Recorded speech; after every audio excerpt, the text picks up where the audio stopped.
Healing does not happen through shame. You cannot shame yourself into change. You cannot criticize yourself into peace. You cannot force your way out of patterns your body learned to survive. Healing happens through understanding, through learning what your mind has been doing, what your body has been carrying, and how your spirit was never meant to do this alone. Because real healing is not one-dimensional. It's not just mindset. It's not just behavior. It's not just faith. It's all three working together. Mind, body, spirit. And when those are out of alignment, you feel it. But when they begin working together again, everything starts to shift. Welcome to Untrapped, a podcast for those learning to live free from fear, free from pain, and free from the weight of the past.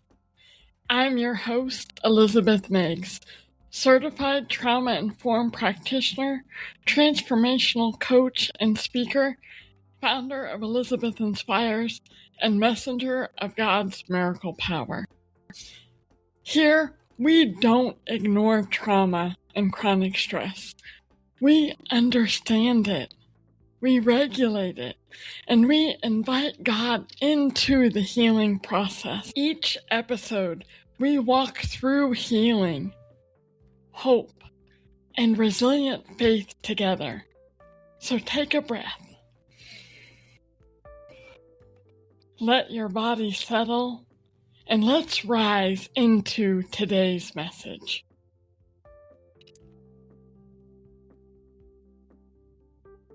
One of the biggest lies people carry after trauma is this: something must be wrong with me.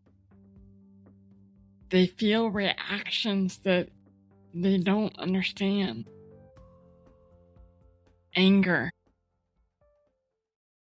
panic, shutting down, trying to keep everyone else happy. And the shame that follows those reactions, that can be heavy. But what if those reactions were never proof that you are broken? What if they were evidence that your mind and body were trying to protect you? Today, we're talking about the 4 trauma responses: fight, flight, freeze, and fawn, and how understanding them can begin removing the shame many people carry. We'll be anchoring this truth in Isaiah 41:10, where God reminds us that you have nothing to fear, for He is with you. And He says, I will strengthen you and help you.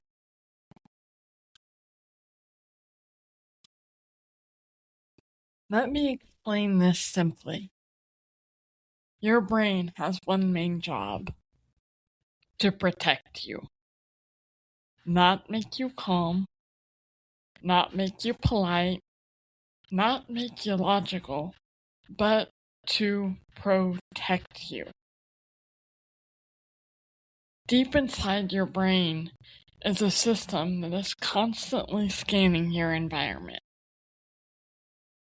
It watches for tone of voice, facial expressions, body language, conflict,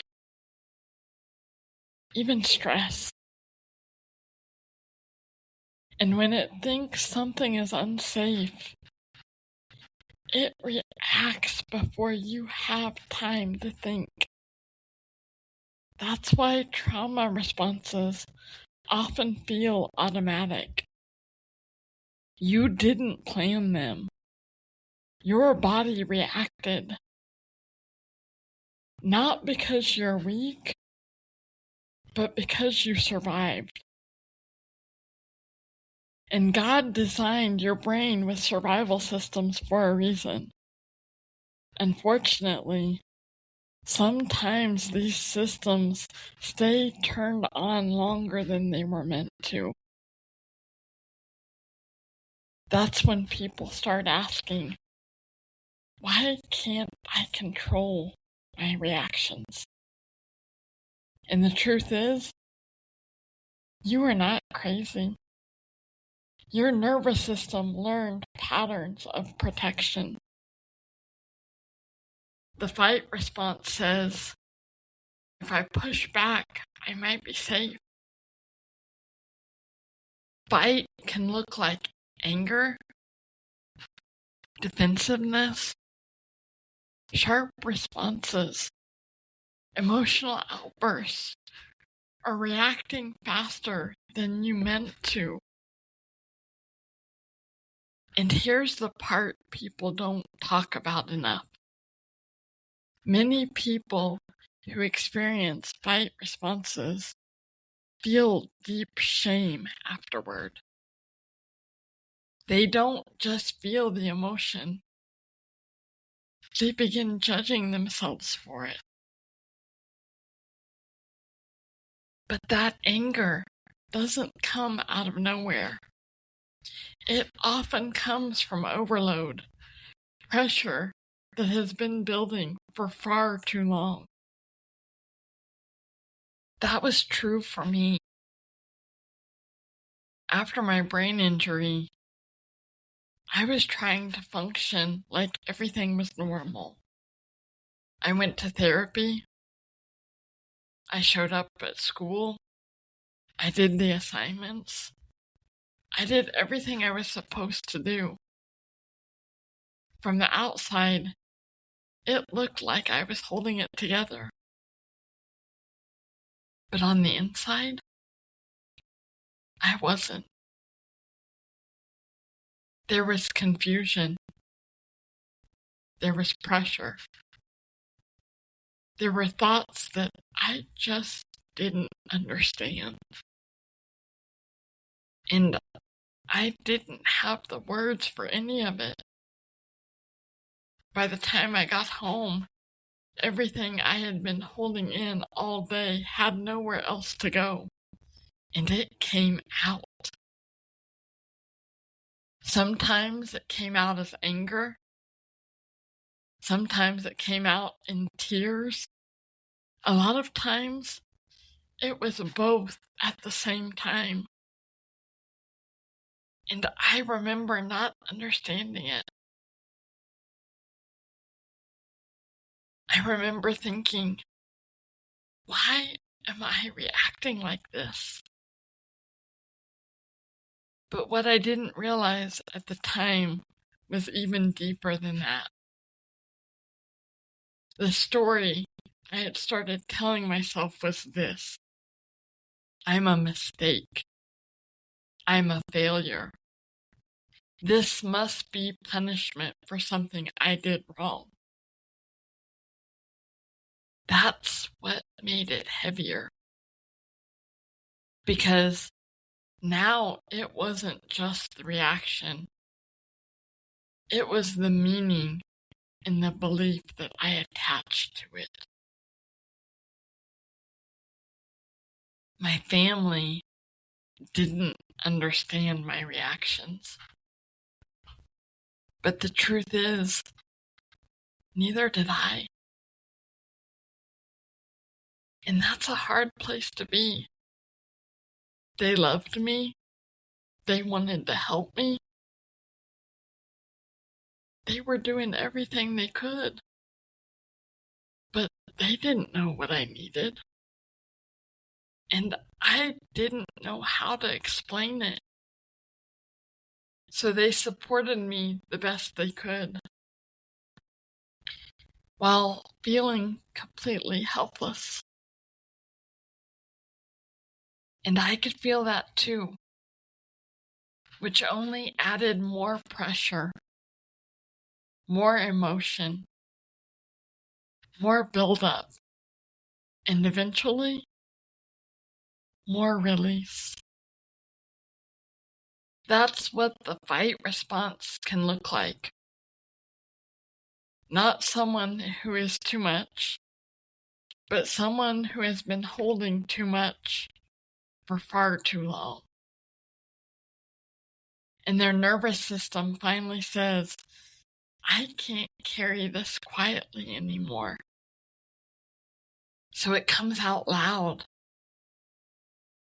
And for others, instead of that pressure coming out, it goes in a completely different direction.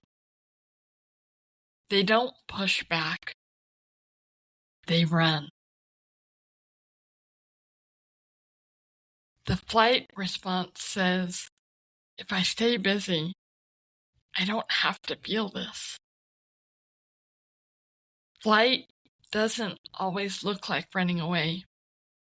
Sometimes it looks like productivity, constant busyness, overworking, feeling every space in your schedule,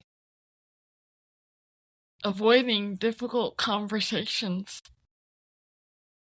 keeping your mind occupied so you don't have to slow down long enough to feel what's underneath the emptiness. And this one can be hard to recognize because the world rewards it. It looks responsible. It looks driven. It looks strong. But underneath all of that, it can be a nervous system trying to escape pain. I recognized this pattern in my own life later on. There was a season where I poured everything into what I was building, my ministry, my calling, the way I knew I was meant to help others. And on the surface, it looked like purpose, and it was. But there was something deeper happening underneath it too. Part of me felt like I had to prove something. Like I had to show that what I was doing had value. That it mattered. Because in my environment at that time, purpose wasn't seen the way I understood it, the way I knew it to be. It was measured by something else, by results, by income, by what could be validated externally. So I stayed busy. Not just because I was called, but because it felt like the only way to keep the peace. And if I slowed down, everything I had been trying to outrun started catching up to me. Feelings that I didn't want to face. The sense of rejection, judgment, the same emotions I had experienced 2 decades earlier during my recovery. Sadness, confusion, loneliness, emptiness. And underneath it all, that familiar ache of not being understood. So I kept going. I stayed productive. I stayed focused. Because as long as I was moving, I didn't have to sit in that pain. And here's what made it even harder to recognize. From the outside, it looked like I was doing everything right. It looked like I was being productive. It looked like I was building something meaningful. But there was also pressure, unspoken expectations, a constant evaluation of what I was accomplishing and whether or not it was enough. And when you're in that environment long enough, you start measuring yourself the same way. You start asking, did I do enough today? Was it valuable enough? Was it enough to be accepted? And if there were moments where I couldn't stay busy, my mind would go right back into questioning, trying to figure things out, trying to make sense of what didn't make sense, feeling that tension rise again, the uncertainty, the weight of not knowing how to fix something that I didn't fully understand. The only place I didn't feel that confusion was in my purpose. That part was clear. I knew who I was in Christ. I knew the calling on my life because I had been fulfilling it for more than a decade. Even when everything else felt uncertain, that truth lasted. It didn't move. But everything else around it felt unstable. And it wasn't until I was out of that environment, when I could finally breathe again, that I saw it clearly. I wasn't just being productive. I was avoiding pain, avoiding the heartache of feeling like I wasn't enough and I wasn't ever gonna be enough. Avoiding the pressure of trying to be what someone else needed me to be. And long term, that comes at a cost. Burnout, emotional exhaustion,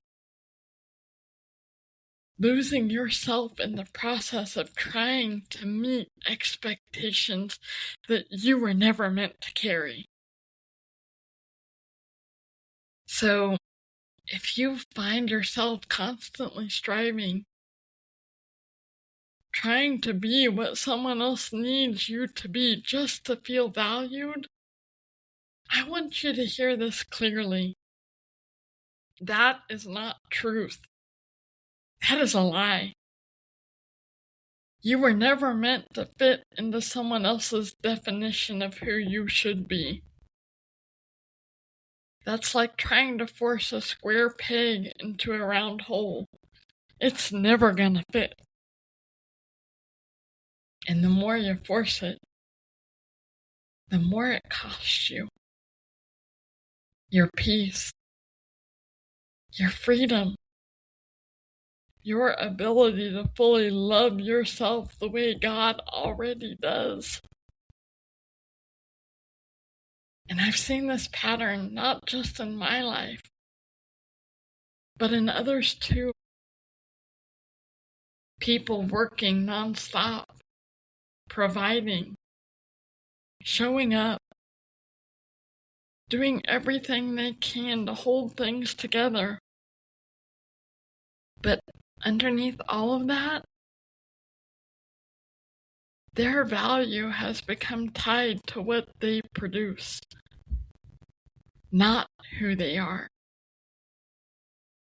And when your identity gets tied to performance, You never feel like you can stop, because stopping feels like losing your worth.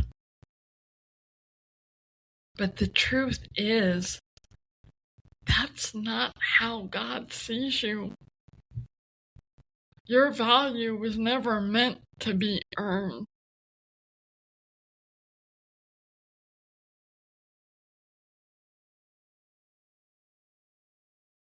Freeze. It's different.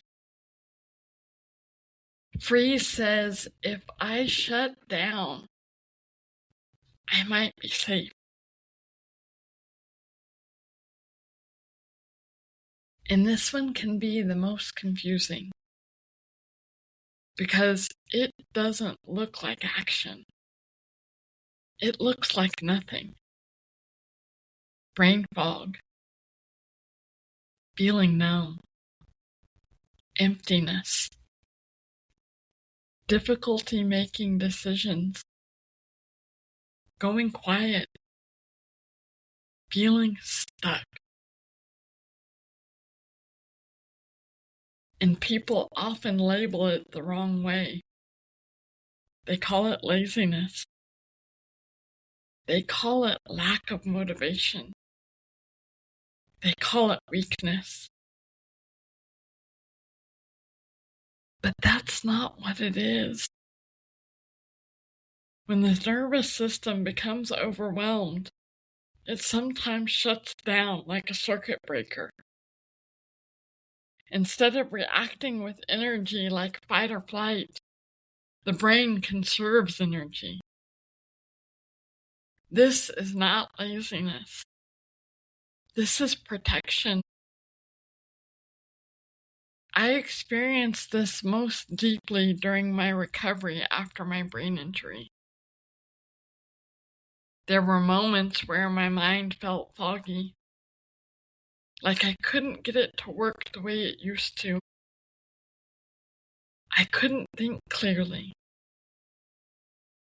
I couldn't process things the same. Even simple things felt overwhelming. And physically, I felt heavy. Like moving forward took more energy than I had.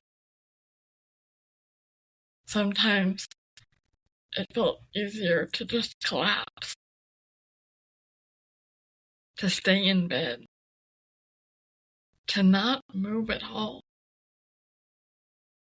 I felt stuck. And in those moments, the thoughts that came with it were even heavier. I started believing things that weren't true. But at the time, they felt real. I'm a burden. I messed up my family's life. Everything would be better if I hadn't survived.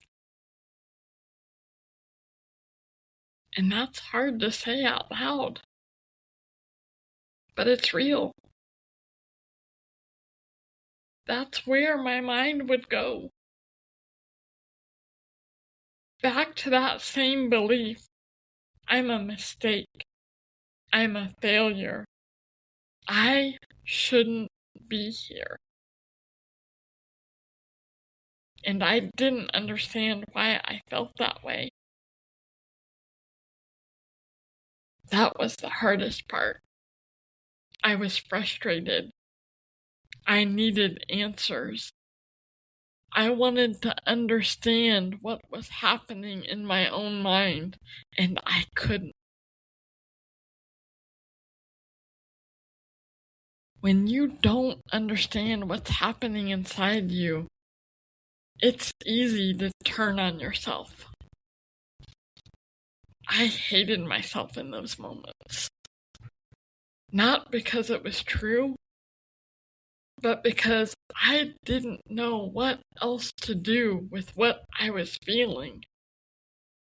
And the truth is, no one around me fully understood it either. They loved me. They were trying, but they didn't know what I was experiencing internally. So I didn't always get what I needed. What I needed was time, space, understanding. But when that wasn't there,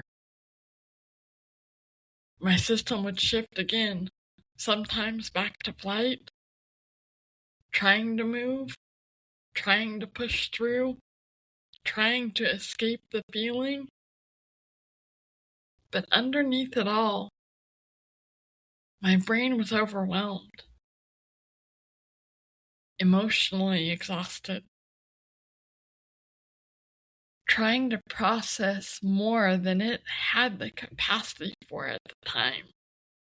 So it just shut down. That's what freeze does. It protects you from overload. And sometimes these responses don't happen in isolation one at a time. They overlap. There were times I would go from fight to complete shutdown, exhausted from the emotional release. And there were other times I would go into Fawn, staying quiet, not saying anything at all, just to avoid making things worse. Because silence felt safer than conflict, especially in environments where speaking up felt like it would create more pain. But here's what I want you to hear clearly. If you've ever experienced this, you are not a failure. You are not a mistake. You're not lazy. You are not unmotivated. Your nervous system was overwhelmed. And it responded the only way it knew how to protect you. For me, things began to shift when I started seeing myself differently. When I began rediscovering who I was, what lit me up inside, what brought me back to life. It didn't happen overnight. It came through rebuilding, through learning how to see past the lies I had believed about myself, through reconnecting with truth, through choosing, little by little, not to agree with the voice that told me I was a mistake. And over time, the confusion began to lift. The shame started to loosen its grip because I realized something important. This wasn't who I was. This was what I had experienced. This was how my mind and body had learned to respond under pressure. And if it was learned, it could be unlearned. And what I didn't have the words for back then, I now understand. And I've watched others walk out of the same patterns too. And for some people, instead of shutting down or pushing through, their nervous system takes a different path. They adapt by keeping everyone else comfortable. Fawn says, if I keep everyone happy, I will be safe. This response often develops in environments where conflict feels dangerous, or where acceptance feels conditional. Fawn can look like people-pleasing, apologizing constantly, ignoring your own needs, trying to keep everyone else happy and calm, avoiding conflict at all costs. And for many people, this one doesn't even feel like a trauma response. It feels like this is who I am. But it's not who you are. It's what you learned. I first saw this pattern develop in my life after my brain injury. At that time, I was already carrying so much internally. Confusion, uncertainty, fear of being judged, fear of being rejected. And without realizing it, I started trying to make everything easier for everyone else. I tried to be easy to work with. I tried not to cause problems. I tried to keep things smooth. Because somewhere inside me, I believed if I don't make things harder, maybe I won't be rejected again. And underneath that, there was a deeper belief forming. My worth is what I can be for other people, not who I am. But what I can be for them, to fit their needs, to make them happy. That belief right there, that will keep you stuck. Because you will constantly adjust yourself to meet everyone else's expectations and slowly lose sight of your own. Later in my life, I saw that same pattern show up again in my marriage. And this time, it looked like avoiding conflict, staying quiet, not speaking up, trying to keep the peace, because part of me believed if I can just keep everything calm, then I'll be safe here. It was a compromise. And when you live in that pattern long enough, you start to feel responsible for everyone else's emotions. You start trying to manage the environment, anticipate reactions,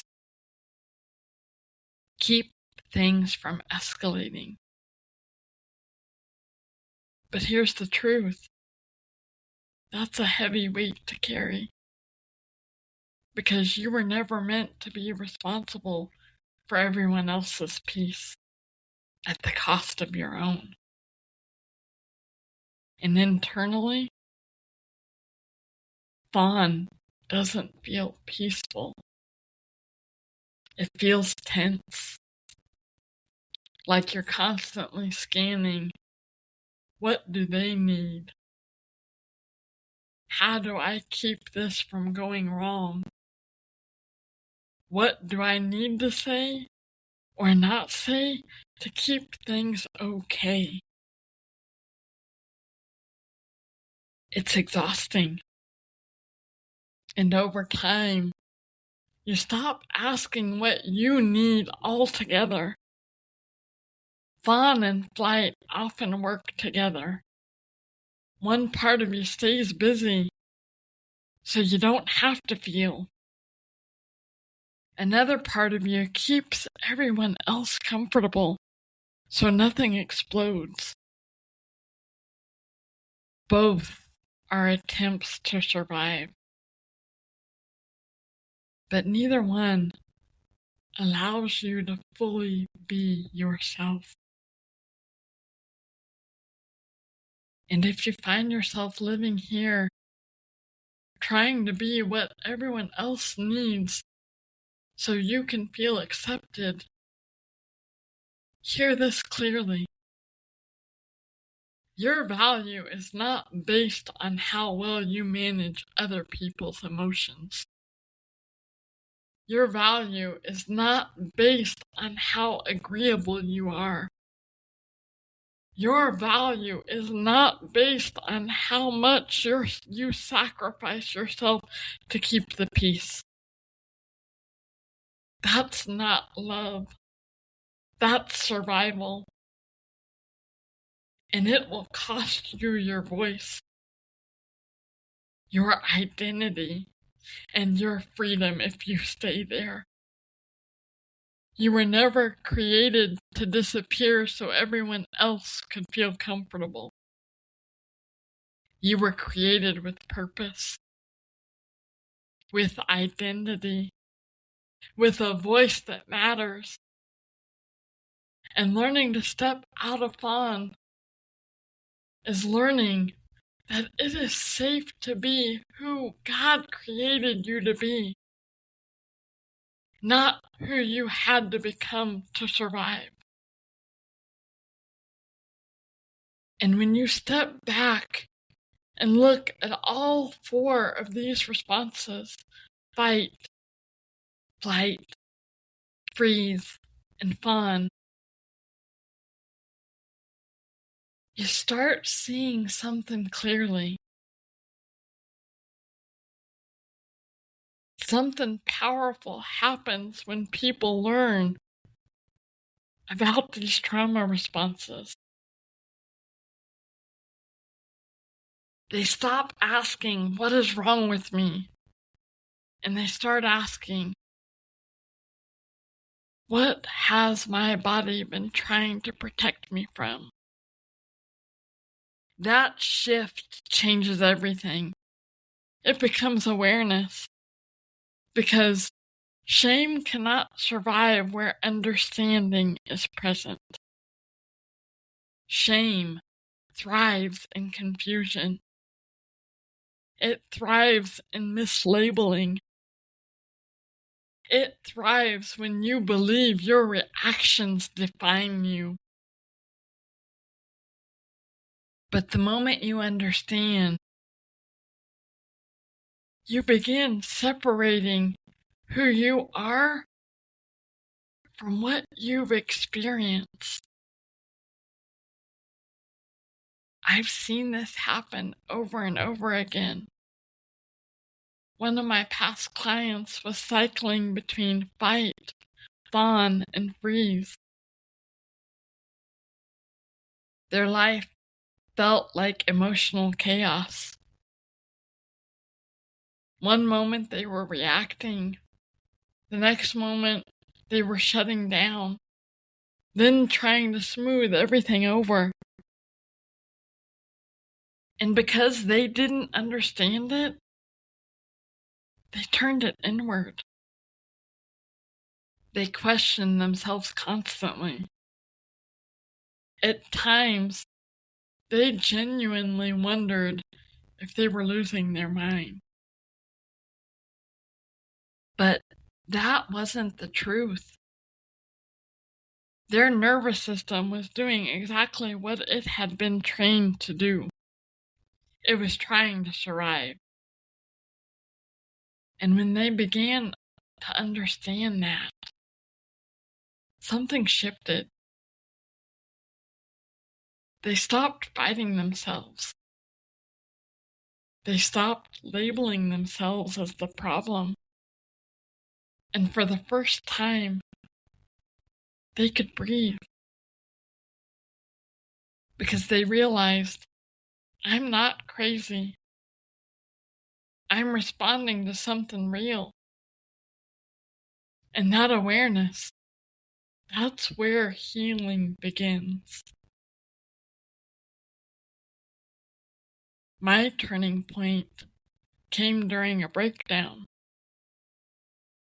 I had been holding so much inside for so long, trying to push through, trying to make sense of things that didn't make any sense at all.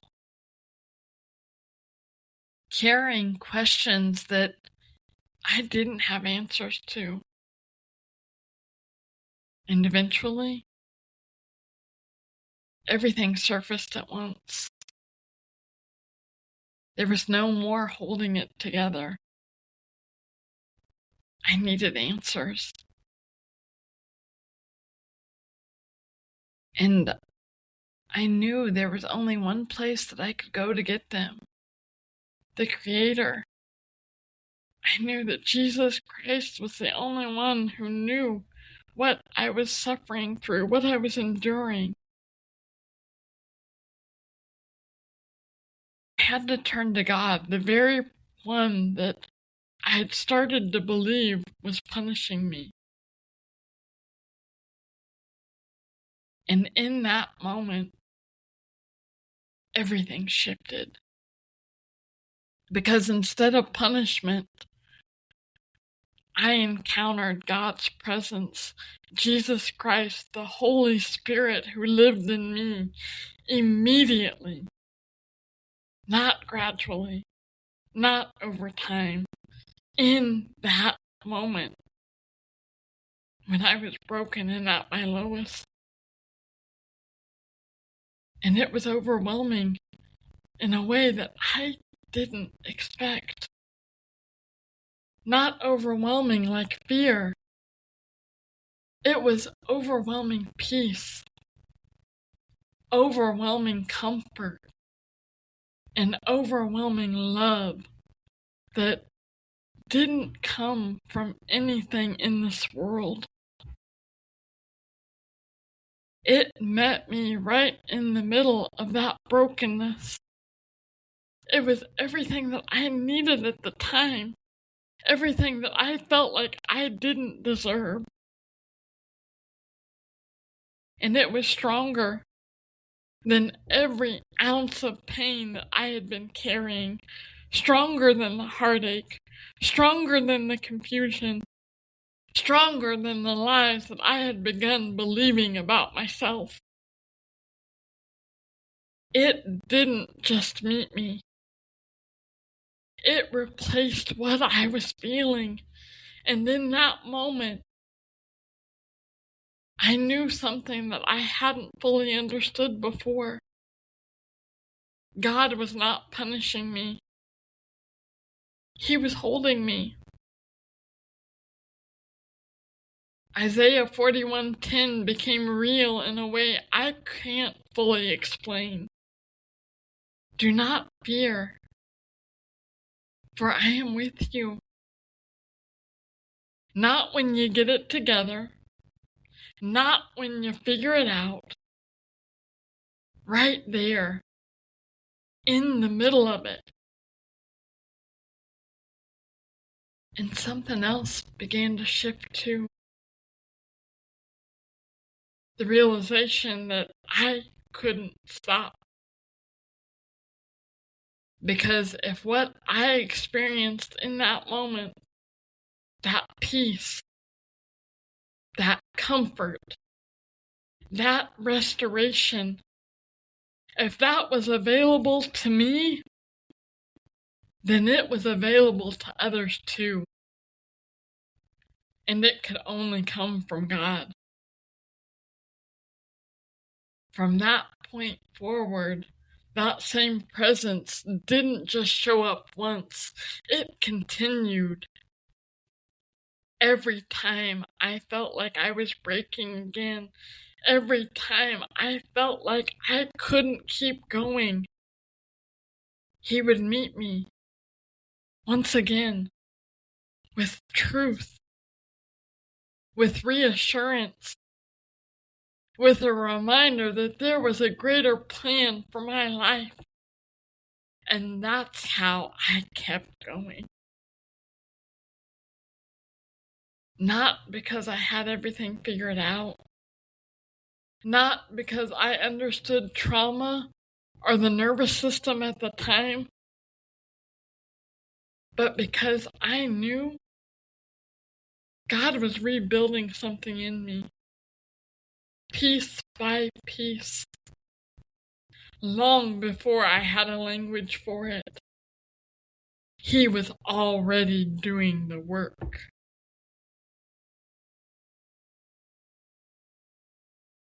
When you begin to understand both sides of this, what your body has been doing to protect you, and how God meets you in the middle of it, you start to see something powerful. Healing does not happen through shame. You cannot shame yourself into change. You cannot criticize yourself into peace. You cannot force your way out of patterns your body learned to survive. Healing happens through understanding, through learning what your mind has been doing, what your body has been carrying, and how your spirit was never meant to do this alone. Because real healing is not one-dimensional. It's not just mindset. It's not just behavior. It's not just faith. It's all three working together. Mind, body, spirit. And when those are out of alignment, you feel it. But when they begin working together again, everything starts to shift. This is the work I now teach through the Miracle Power Activation System. Not theory, not surface level strategies, but a process that meets you where you are and walks you forward step by step. It starts with the Pathway to Peace method, because before anything else can change, your system has to stabilize. Your body has to learn what safety feels like again. Then comes the roadmap to resilience. This is where identity is rebuilt, because trauma doesn't just affect your reactions, it distorts how you see yourself. And if you don't rebuild identity, you will keep returning to the same patterns. And then the Miracle Power Activation Framework. This is where everything comes together. Faith, identity, daily rhythms, not just moments of breakthrough, but a way of living that sustains it. Because healing is not about a single moment. It's about learning how to live differently, day by day, with truth, with awareness, with God at the center of it. This is not about forcing yourself to change. It's about retraining your mind, your body, and your spirit to work together again. If you have ever asked yourself, why am I like this? I want you to hear this clearly. You are not crazy. You are not weak. You are not broken. You adapted. Your nervous system learned how to survive. And that same nervous system can learn how to feel safe again with time, with truth, and with God. Isaiah 41:10 reminds us, "Do not fear, for I am with you. I will strengthen you and help you. I will uphold you." You are not walking this journey alone. Not for a moment. Not in the confusion. Not in the overwhelm. Not in the healing. And if something in this episode spoke to you, don't ignore it. That awareness matters. Because awareness is where freedom begins. And you don't have to figure this out by yourself.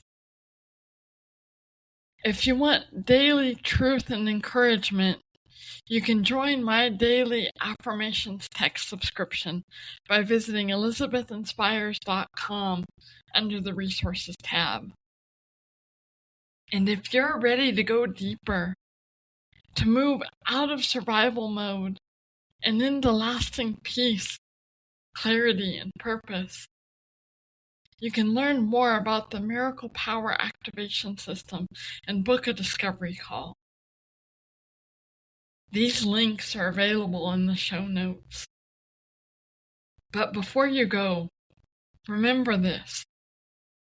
You are not who you had to become to survive. You are who God created you to be. And don't ever forget that you hold the keys to unlocking your miracle power.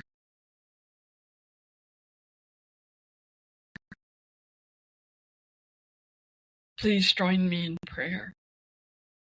Dear Heavenly Father, we come to you today just as we are. Not with everything figured out.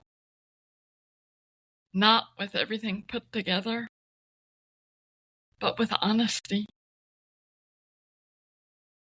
God, you see every person listening right now. You see the places where they feel overwhelmed. The moments they don't understand their own reactions.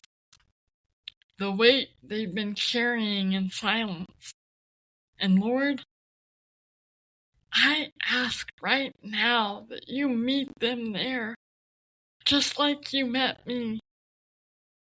Not after they fix themselves, not after they get stronger, but right in the middle of where they are.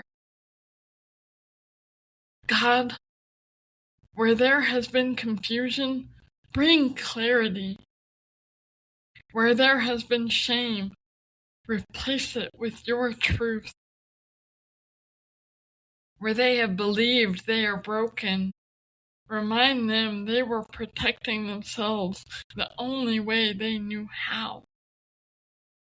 Father, calm their nervous system. Let their body feel what safety feels like again.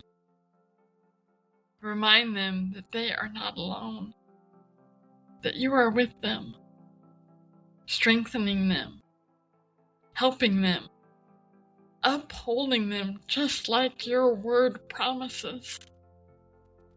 And God, for the person who feels stuck, the one who feels like they can't move forward, the one who feels like they've lost themselves, I ask you to begin restoring them piece by piece, truth by truth, step by step. Show them who they are in you, not who the pain told them they were, but who you created them to be. And give them the courage to take the next step. Not the whole journey, just the next step. God, we trust you with the process. We trust you with the healing. And we thank you that you are not finished with our story. In Jesus' precious name I pray. Amen.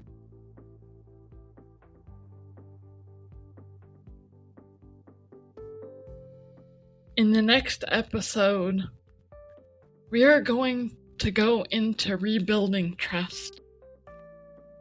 Not just trusting God, but learning how to trust yourself again. Trust your decisions. Trust your ability to move forward. Because trauma doesn't just dysregulate the nervous system. It breaks trust. And if trust is broken, people stay stuck, second-guessing, overthinking, looking outside of themselves for answers, afraid to move forward. Walking by faith is not passive. It is intentional movement forward, even when you don't have full clarity.